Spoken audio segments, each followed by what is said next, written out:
ગુજરાતમાં આગામી 2 દિવસ ક્યાં પડશે ધોધમાર વરસાદ? કયા જિલ્લાઓમાં વરસાદનું જોર સૌથી વધુ રહેશે? સૌરાષ્ટ્રની વરસાદની ઘટ હવે પૂરી થશે કે નહીં? 20 ઓગસ્ટ સુધી ગુજરાતમાં કેવો રહેશે વરસાદ? ચાલો જાણીએ આગામી 48 કલાકમાં ગુજરાતના કયા જિલ્લાઓમાં પડશે ભારે વરસાદ. નમસ્કાર, ગુજરાતમાં આપનું સ્વાગત છે. હું છું આપની સાથે શ્વેતા. ગુજરાતમાં વરસાદ તો આવી રહ્યો છે, પણ સવાલ એ છે કે આ વરસાદ ક્યાં પડશે અને ક્યાં માત્ર વાદળો જ આવશે? કારણ કે એક તરફ ગુજરાતના કેટલાક જિલ્લાઓમાં વરસાદનું જોર વધવાની આગાહી છે, તો બીજી તરફ સૌરાષ્ટ્ર અને કચ્છના કેટલાક જિલ્લાઓ હજુ પણ સારા વરસાદની રાહ જોઈ રહ્યા છે. ક્યાંક ખેતરોમાં પાણીની જરૂર છે, તો ક્યાંક થોડા દિવસ પહેલા જ ભારે વરસાદથી મુશ્કેલી સર્જાઈ હતી. અને હવે મધ્યપ્રદેશ પર બનેલી એક લો પ્રેશર સિસ્ટમ ગુજરાતના હવામાનનો ખેલ બદલી રહી છે. તો આગામી 48 કલાકમાં ગુજરાતના કયા જિલ્લાઓમાં વરસાદનું જોર રહેશે, કયા વિસ્તારોમાં ગાજવીજ સાથે વરસાદ પડશે, અને સૌથી મોટો સવાલ, શું આ વરસાદ સૌરાષ્ટ્ર કચ્છની મોટી વરસાદની ઘટ પૂરી કરી શકશે? ચાલો સમગ્ર ગુજરાતનું વરસાદી ચિત્ર સમજીએ.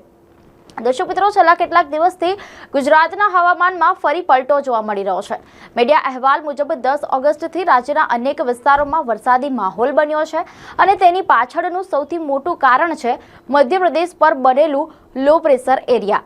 આ સિસ્ટમની અસર એ માત્ર મધ્યપ્રદેશ સુધી સીમિત નથી, પરંતુ તેના કારણે મધ્ય ભારત, રાજસ્થાન અને ગુજરાત સહિતના વિસ્તારોમાં ચોમાસું ફરી સક્રિય થયું છે.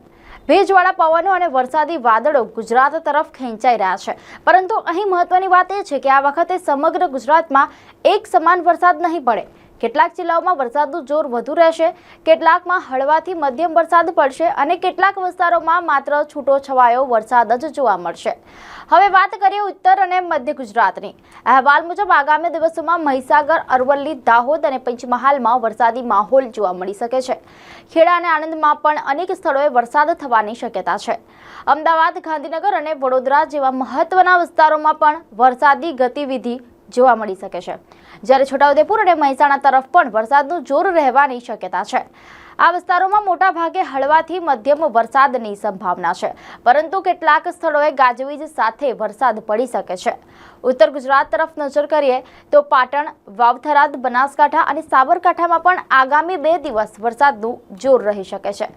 દક્ષિણ ગુજરાત હંમેશા ચોમાસામાં વરસાદ માટે જાણીતું રહ્યું છે અને આ વખતે પણ ત્યાં વરસાદનું જોર અન્ય વિસ્તારોની સરખામણીએ વધુ રહેવાની શક્યતા છે.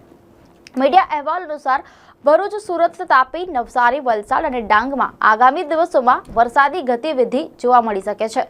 ખાસ કરીને દક્ષિણ ગુજરાતના કેટલાક વિસ્તારોમાં ગાજવીજ સાથે વરસાદ પડી શકે છે અને લાંબા ગાળાના અનુમાન પ્રમાણે પણ આ વિસ્તારમાં વરસાદનું પ્રમાણ વધુ રહેવાની સંભાવના છે. પરંતુ હવે વાત કરીએ એવા વિસ્તારની કે જ્યાં વરસાદની સૌથી વધુ જરૂર છે, સૌરાષ્ટ્ર અને કચ્છ. સૌરાષ્ટ્રના કેટલાક વિસ્તારોમાં આગામી 2 દિવસ વરસાદનું જોર વધી શકે છે. સુરેન્દ્રનગર, બોટાદ અને ભાવનગરમાં અનેક સ્થળોએ હળવાથી મધ્યમ વરસાદની શક્યતા છે. જ્યારે મોરબી, રાજકોટ, અમરેલી અને ગીર સોમનાથમાં પણ કેટલાક વિસ્તારોમાં વરસાદ થઈ શકે છે. સાંભળવામાં આ આગાહી સારી લાગે છે, પરંતુ અહીં એક મોટો પેચ છે. સૌરાષ્ટ્રના ઘણા જિલ્લાઓ હજુ પણ વરસાદની ઘટ અનુભવી રહ્યા છે, કારણ કે દેવભૂમિ દ્વારિકા, જામનગર, પોરબંદર અને જૂનાગઢ તરફ વરસાદનું જોર ખાસ વધવાની શક્યતા નથી. અહીં છૂટોછવાયો હળવો વરસાદ પડી શકે છે અને આ જ કારણ છે કે સૌરાષ્ટ્રનું વરસાદી ચિત્ર હજુ પણ ચિંતાજનક છે. હવે વાત કચ્છની. કચ્છમાં પણ હવામાનમાં પલટો જોવા મળી રહ્યો છે અને આગામી 2 દિવસ કેટલાક વિસ્તારોમાં વરસાદનું જોર થોડું વધી શકે છે. ક્યાંક હળવો તો ક્યાંક મધ્યમ વરસાદ પડી શકે છે. પરંતુ કચ્છ માટે પણ હાલ સૌથી મોટો પડકાર એ જ છે વરસાદનું પ્રમાણ, કારણ કે ચોમાસાનો મોટો હિસ્સો પસાર થઈ ગયો છે અને હજુ પણ સૌરાષ્ટ્ર કચ્છના અનેક વિસ્તારોમાં વરસાદની ઘટ જોવા મળી રહી છે. હવે સમગ્ર ગુજરાતના આંકડા પર નજર કરીએ તો મીડિયા અહેવાલ અનુસાર 1 જૂનથી 11 ઓગસ્ટ સુધી ગુજરાતમાં સામાન્ય કરતાં લગભગ 3% વધારે વરસાદ નોંધાયો છે. સાંભળવામાં આ આંકડો સારો લાગે છે, પરંતુ ગુજરાતને એક સાથે જોવાથી સંપૂર્ણ તસવીર સમજાતી નથી. કારણ કે સૌરાષ્ટ્ર અને કચ્છમાં સામાન્ય કરતાં લગભગ 21% ઓછો વરસાદ થયો છે. એટલે કે એક તરફ રાજ્યના કેટલાક વિસ્તારોમાં ભારે વરસાદ થયો છે તો બીજી તરફ કેટલાક વિસ્તારોમાં વરસાદની મોટી ઘટ રહી છે. આજ ગુજરાતના ચોમાસાની સૌથી મોટી વિસંગતિ છે. કેટલાક વિસ્તારોમાં વરસાદથી પૂર જેવી સ્થિતિ બની, જ્યારે કેટલાક વિસ્તારોમાં ખેડૂતો હજુ પણ સારા વરસાદની રાહ જોઈ રહ્યા છે. તો હવે સૌથી મહત્વનો સવાલ કે શું ગુજરાતમાં વરસાદ હવે બંધ થઈ જશે? જવાબ છે ના. હવામાન વિભાગ મુજબ રાજ્યમાં હળવાથી મધ્યમ વરસાદનો સિલસિલો આગામી દિવસોમાં ચાલુ રહી શકે છે અને આ સ્થિતિ લગભગ 20 ઓગસ્ટ સુધી જોવા મળી શકે છે. દક્ષિણ ગુજરાતમાં વરસાદનું પ્રમાણ વધુ રહેવાની શક્યતા છે, પરંતુ હાલ એવી કોઈ મોટી સિસ્ટમ દેખાતી નથી જેના કારણે સમગ્ર રાજ્યમાં એક સાથે ભારેથી અતિ ભારે વરસાદ પડે.